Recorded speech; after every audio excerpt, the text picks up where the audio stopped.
आज आपण 2005-2006 या साठी आपण एकत्र जमलो आहोत. आज खरोखरच मला असं वाटायला लागले की आपण रिटायर झालो. तर तुम्हाला पहिल्यानंतर अतिशय समाधान वाटायला लागले, कारण ज्यावेळी शिक्षकाला समाधान केव्हा वाटतं, कारण शिक्षकाची तुमच्याकडून एक अपेक्षा असते. ती कोणती अपेक्षा असते? ज्यावेळी आपला विद्यार्थी आपल्यापेक्षा सुद्धा मोठा होतो त्यावेळी त्याचं समाधान एक वेगळं असतं. आणि ते समाधान तुमच्याकडे पाहिल्यानंतर आज आम्हाला होतं. आणि बरेच 10वी झाल्यानंतर बरेच विद्यार्थी वेगवेगळ्या क्षेत्रामध्ये जातात. कोण सायन्सला, कोण आर्ट्सला, कोण कॉमर्सला, आणि आपलं करिअर घडवतात. त्याप्रमाणे तुम्ही वेगवेगळ्या क्षेत्रामध्ये जाऊन आपलं करिअर घडवलं.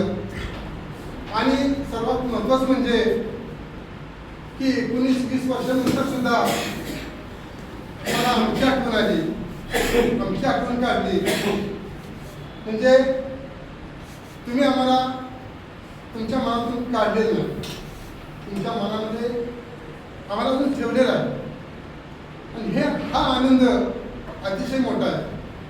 एक छोटंसं उदाहरण सांगतो की संस्थेने मला या शाळेमध्ये शिकवलं, या शाळेमध्ये सर्व्हिस केली. ही जवळजवळ 23 वर्ष या शाळेमध्ये सर्व्हिस करण्याची मला संस्थेने दिली. आणि बाहेर 5 वर्ष भावाने काढली, काही 1 वर्ष टर्मिनेट काढलं. आणि ज्यावेळी टर्मिनेट 10वीचा क्लास टीचर होतो त्यावेळी विद्यार्थी होता. आणि मागच्या 6 महिन्यामध्ये मुद्दाम सांगतो की सांगलीत गेलो. आणि मोठा एकूण अधिकारी होता, बंदोबस्त वगैरे मोठा होता.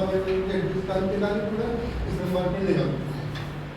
तर ज्या ठिकाणी DCB बँकेची मेन शाखा आहे त्या चौकामध्ये मला त्या पांढऱ्या किलोवर मी अडवलं. गाडीमध्ये मोटरसायकल होतो, गाडी वाढवलं आणि सगळी कागदपत्र वगैरे बघायला लागला. त्याला लायसन्स नव्हती, कागदपत्र काय नव्हती. आणि त्यानं 5,000 पावती पडायला लागला. तेवढ्यात तिथं बंदोबस्त असल्यामुळं बस मोठा होता. तेवढ्यात एक केस आहे पळत आला. केस आहे पळत आला आणि त्यांनी विचारलं त्यांच्या कर्मचाऱ्याला काय झालं, असं असं मी कागदपत्र वगैरे काय त्यांच्याकडे नाही. तोही माझ्या कळवायला लागला, तोही कळवायला लागला. आणि तो बोलला, आमची कर्मचारी उभा राहून बोलता, तुम्ही गाडीवर बसून बोलताय.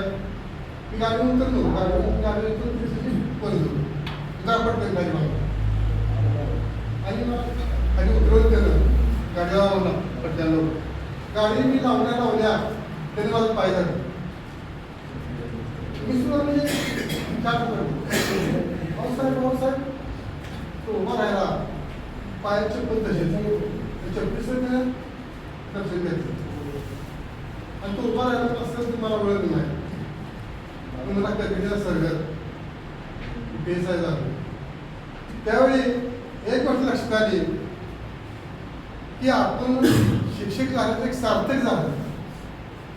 म्हणजे खरोखरच जर एखादा 5 लाख जर दिले तर तसा तो पाया पडणार, परंतु एवढी गर्दी असताना, मोहरा असताना सुद्धा तो न नसता त्यानं दर्शन घेतलं.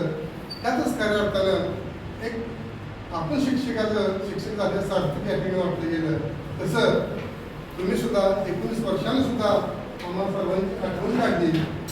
ते आमचे परम भाग्यच आम्ही समजतो. आणि अशाच आठवण कायम राहील. असंच या ठिकाणी एकमेकाला सहकार्य करा. कारण हे तुम्ही आज जे गेट टुगेदर घेतलं आहे, हे गेट टुगेदर म्हणजे एक प्रकारचं फार मोठं टॉनिक आहे. आणि हे टॉनिक या ठिकाणी सर्वांना या ठिकाणी शांत करतं, सर्वांना चांगली बुद्धी देतं आणि एकमेकांच्या अडचणी एकमेकांना समजून घेतं आणि एकमेकांना सहकार्य करण्याची भावना यातून या ठिकाणी निर्माण होते. अशा प्रकारचा अतिशय उत्तम कार्यक्रम पुन्हा त्या ठिकाणी घेतला. त्याबद्दल पुन्हा सर्वांना आमच्या सर्वांचे धन्यवाद.